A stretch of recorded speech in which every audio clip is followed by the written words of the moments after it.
Excuse me. I have my juice right here. It's a hot day. Let's get on with the video. Hello everyone. Today's video is going to be a kind of a sad one because today's video is about the story of how I lost my Batman ring. It is gone. I've had it for so long, but the dumb butt that I am is I brought it with me surfing. I don't know why. I wanted to take it with me because apparently I thought that the Batman ring has been with me through like a lot of things, very important memories in my life, and I was like, maybe I should bring this Batman ring with me, you know, to add on to those memories. And apparently it did. I brought it with me, and now it's a memory that I lost my ring that day when I went surfing for the first time in my life. So I'm gonna tell that story of how that happened.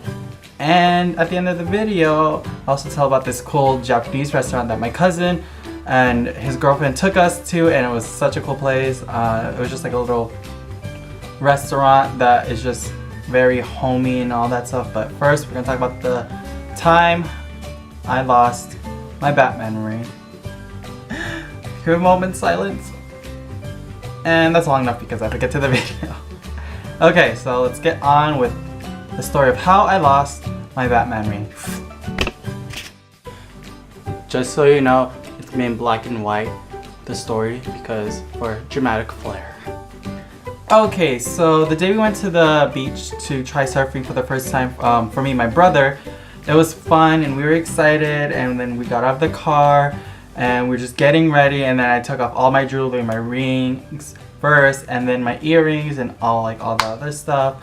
But then I saw my Batman ring just sitting there on the dashboard, and I was like, I want to bring it because, you know, memories and all that stuff. So then my dumb butt, I got the ring and I put it on, and then we headed to the beach, and the sand was hot, the water was cool, and we took a dive to get our bodies ready for the cold water. And then after that, I started to go surfing for the first time. And at first, it was amazing. It turned out like this. And I just got on the board, I pushed it in the wave, and then I brought it as far as I can, and then I got on the board, and then I just started paddling because all the other surfers did, and then I just started, you know, waving my arms, and then I saw the wave coming, and then I started paddling, and then once the wave hit me, I was just like gliding on there, and I didn't feel like getting up because I knew if I got up I'd fall, and I didn't want to do that. So then that's what happened. And it was fun for the few times, but then after a while I rested, and then I tried doing it again. But then this time, oh my gosh, heartbreak. This time, this is what happened the next time I went.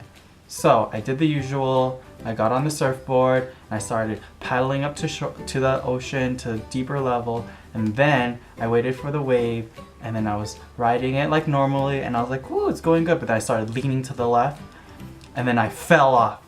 And then right when I fell off, the ring came off, and I literally felt it just like slowly just fall off in dramatic effect, because I had to grab the board, and once I grabbed the board, because it was turning sideways, oh my gosh, it was sad. I literally felt it just like fall down to the ocean floor, and I tried looking for it frantically, and that was a fail, obviously, because the waves push and pull the ring, and I don't know what direction it came from. But yeah, that is what happened, and literally I spent like 10 minutes in the water just like diving and looking. Maybe it will be in the sand, maybe it will be like buried in the sand and I can feel for it, but that didn't work, and I was so sad and devastated, and I lost my ring. But it was such a sad day, and I'm so mad at myself. But other than that, after that we went shopping, and we went to this vintage shop, and I was like looking at the rings because, you know, there's some pretty unique rings there. And I got a new ring, not to replace it, but like to shield my finger, because it's always be a memory for a Batman ring. So then I got this ring. It reminds me of like armor and a shield, so every time I wear it, it would be like it's protecting the memory of the ring that used to be there. So yeah, that's what happened. Now about the restaurant. My cousin brought us to a Japanese place that's just like a little shop next to like some convenience store. But then the thing is, what's unique about it is the guy who owns it is Hispanic, and he went to Japan to learn to make sushi and all that food cuisine, and he married a Japanese woman and they have kids, and it was so cute because the mom was talking Japanese to the kids and to their husband, and then they replied back, but also the dad was talking to the kids in Spanish and they replied back. It was so cool. I don't know, I think I was more excited about the interaction of the people in the family there more than the food, but the food was absolutely amazing. But I was so excited to go there just because this Hispanic guy speaks Japanese, owns a Japanese restaurant, and can speak like 3 languages and cook a Japanese meal. Yes, thank you. And that's it for today's video. That's the story on how I lost my ring. I'm so mad at myself and I'm so sad. But yeah, I'm gonna be sad for a really long time, but you know, things happen and I need to learn from this, and you know, you have to learn from your mistakes, and this will happen. But yeah, other than that, that's it for today's video. Hope you enjoyed it. If you did, then that's cool, you know, story time with me.